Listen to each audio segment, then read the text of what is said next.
Welcome back to Morning Drive. We'd like to take some time to continue our discussions on race and sports in America. I'm pleased to be joined by the host of the 19th Hole podcast on Golf WRX, Michael Williams. Michael, great to spend some time with you. You wrote a very powerful letter in the wake of the killing of George Floyd in May. Why'd you do it? Well, I was moved, as everyone was, by the events of the day.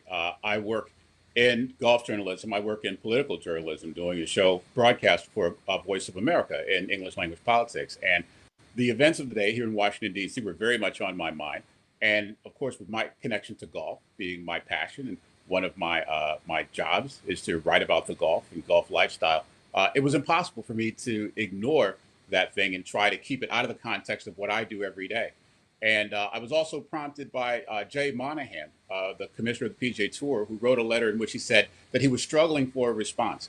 And having been in the golf industry for some time, close to 20 years, and seeing some of the initiatives that had been sort of started and had premature stops, I was really struck by the fact that he was struggling for a response. So I decided to write that letter in order to prompt him and the rest of the industry for a credible response to an issue that was ringing throughout the entire nation. What kind of response did you receive after penning that letter to golf? You know, it's very interesting. You said, Damon, I received an overwhelmingly positive response, both from the public, who had seen the letter where it was posted on my website, Golf WRX. They had seen it on my various social media.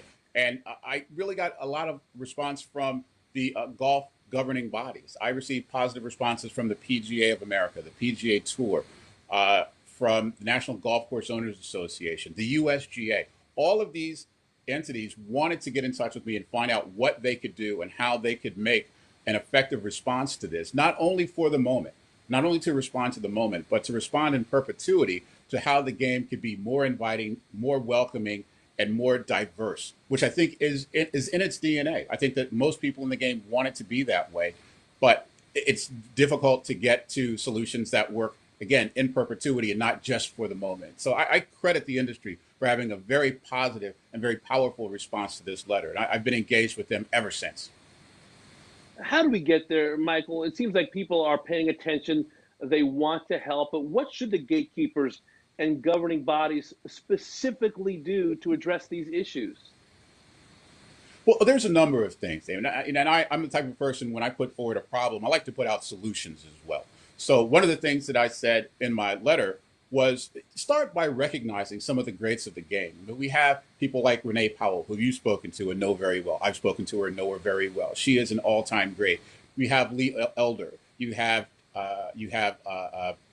Calvin Pete. And you can see some of these people on the wall behind me. Some of these greats of the game who haven't been recognized in the Hall of Fame, and yet somehow Bing Crosby and Bob Hope are in the Hall of Fame. Let's put some of these guys, these people who have made enormous contributions into the game.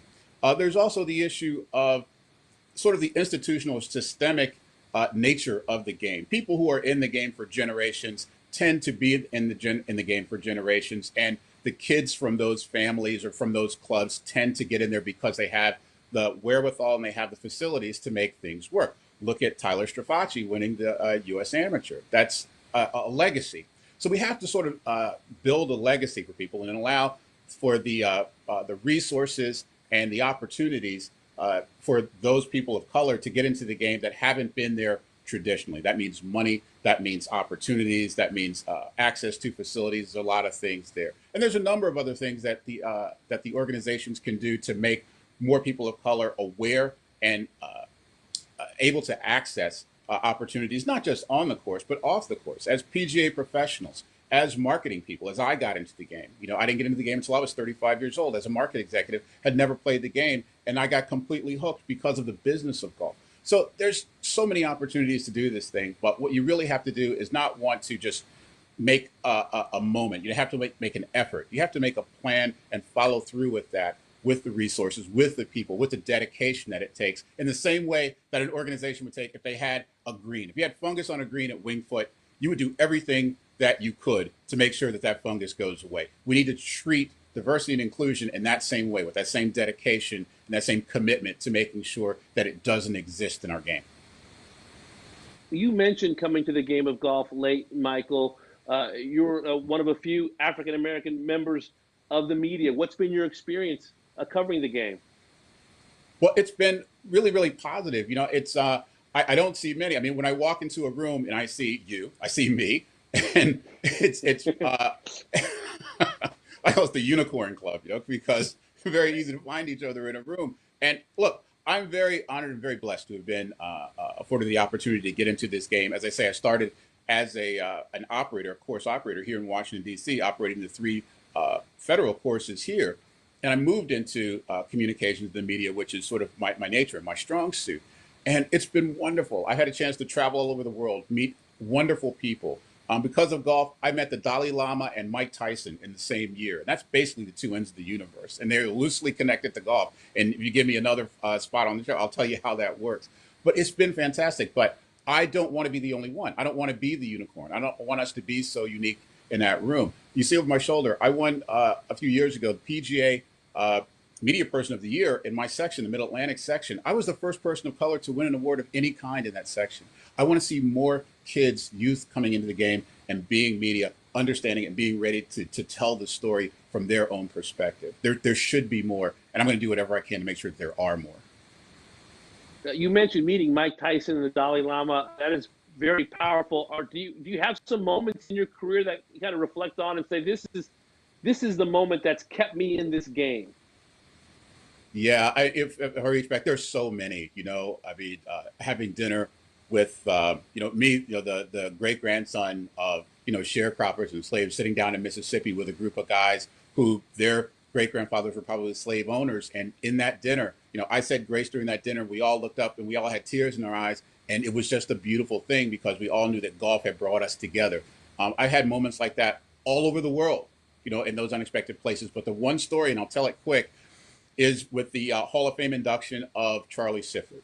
And it was a great moment for golf. It was a great moment for him. I saw him the night before, and he showed me a stack of index cards that was filled with people who he had grievances with. And he intended to air those grievances at his speech, his induction speech the next night. Well, Gary Player introduced him, who was his best friend. They became best friends. They were both outcasts on the tour. And Charlie just started his speech and was going to start giving it back to people, as he said. And then he just took a deep breath and said, well, I guess this little old guy from the South could play some golf after all. And he went on to not to blame people, but to forgive people.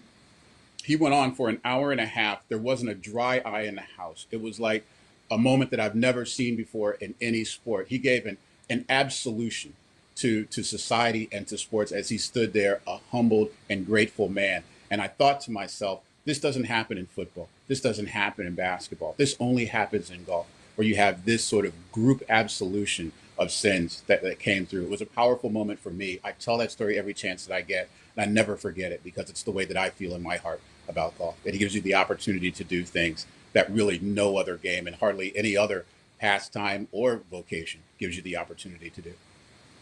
It's a very powerful anecdote. It tells you a lot about this game. Tells you a lot about Charlie Sifford. I want to ask you. You talk about golf for a living. You also talk about politics for a living. I'm curious, how much do you view this conversation in sports through a political or government lens as well?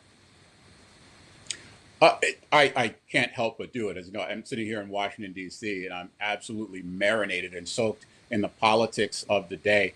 I think that with golf, there it's a tenuous balance because many people don't want to bring politics into the game, and I understand why.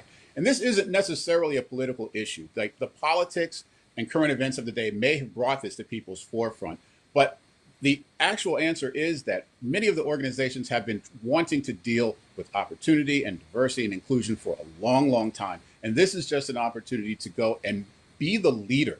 Don't follow. Golf has an opportunity to lead and be an example for every institution out there. So the politics sort of inspired the moment, but I think that golf can inform the moment and be a very, very special player in how we approach these issues going forward.